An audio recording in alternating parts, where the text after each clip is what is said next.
90 શબ્દ ઝડપ. Ready start.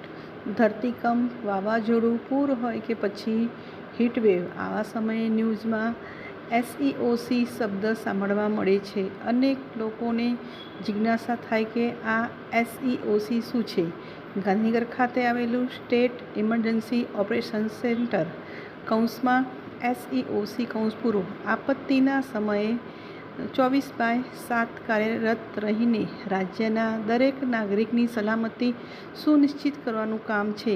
રાજ્યમાં આવતી કોઈ પણ આપદા સામે મક્કમતાથી લડવા માટે ગુજરાત સરકારનું સ્ટેટ ઇમરજન્સી ઓપરેશન સેન્ટર તમામ અદ્યતન તકનીકો સાથે સુસજ્જ છે. ફકરો: ગુજરાતમાં આવતી દરેક આપદાઓથી નાગરિકો અને પશુઓની સલામતી સુનિશ્ચિત કરવા ઉપરાંત રાહત બચાવ, સ્થળાંતર અને તાત્કાલિક સહાય પહોંચાડવા જેવી અનેક બાબતોનું એક જ સ્થળેથી સંકલન થઈ શકે તે પ્રકારની વ્યવસ્થાની જરૂર વર્તાઈ હતી.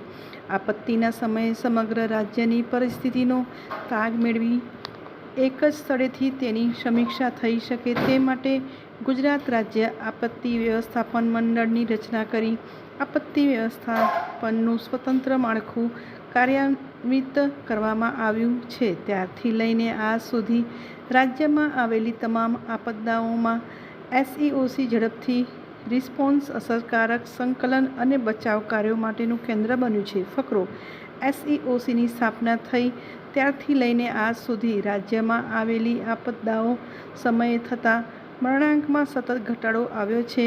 ગત વર્ષે રાજ્ય પર બિપોરજોય વાવાઝોડાની આપત્તિ આવી ત્યારે મુખ્યમંત્રી શ્રી ભૂપેન્દ્રભાઈ પટેલના માર્ગદર્શન હેઠળ SEOCએ વિવિધ વિભાગો સાથે સંકલનમાં રહીને રાહત બચાવ અને આપત્તિ વ્યવસ્થાપનની તમામ કામગીરી સુનિશ્ચિત કરી હતી. આ દરમિયાન મુખ્યમંત્રીશ્રી અને મુખ્ય સચિવશ્રીએ SEOC ખાતે સમયાંતરે ઉપસ્થિત રહીને અસરગ્રસ્ત વિસ્તારોમાં વહીવટીતંત્ર અને વિવિધ વિભાગો દ્વારા કરાયેલી વ્યવસ્થાની સતત સમીક્ષા કરી હતી. પરિણામે બિપોરજોય વાવાઝોડા દરમિયાન રાજ્યમાં 0 કેઝ્યુઅલ્ટી સુનિશ્ચિત કરી શકાઈ હતી. ફકરો: રાજ્યમાં આવતી કોઈ પણ આપદા અંગે નાગરિકોને સતર્ક કરવા માટે કેન્દ્ર દ્વારા સચેત પોર્ટલની અદ્યતન સુવિધા વિકસાવવામાં આવી છે. આ પોર્ટલના માધ્યમથી SEOC દ્વારા અસરગ્રસ્ત વિસ્તારોના અથવા સમગ્ર રાજ્યના નાગરિકોને સતર્ક કરવા માટે SMS કરીને સાવચેત કરવામાં આવે છે. ફકરો: આ ઉપરાંત આપત્તિના સમયે નાગરિકો રાહત બચાવ માટે ઇમરજન્સી ઓપરેશન સેન્ટરને સીધો સંપર્ક કરી શકે તે માટે જિલ્લા અને તાલુકા કક્ષાએ પણ ઇમરજન્સી ઓપરેશન સેન્ટર કાર્યરત કરીને હેલ્પલાઇન નંબર 5190/1070 જાહેર કરવામાં આવ્યા છે. ફકરો: આપદાના સમયે સૌથી મહત્વની કામગીરી વિવિધ વિભાગો સાથેના સંકલનની હોય છે.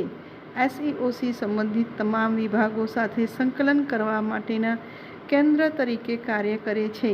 ભારતીય હવામાન વિભાગ સાથે સંકલન કરીને SEOC દ્વારા વરસાદ, ભૂકંપ અને હીટવેવ જેવી આપદાઓ અંગે અન્ય વિભાગોને સાવચેત કરવામાં આવે છે. આપદાના સમયે રાહત બચાવ કામગીરી માટે NDRF અને SDRF સાથે સંકલન કરીને ટીમ ડિપ્લોયમેન્ટ પ્લાન તૈયાર કરવામાં આવે છે. રાજ્યમાં આપદા સમયે અન્ન પુરવઠો, પાણી પુરવઠો, વીજ પુરવઠો અને યાતાયાત સુવિધા ખોરવાય નહીં તે માટે તેમજ જો ખોરવાય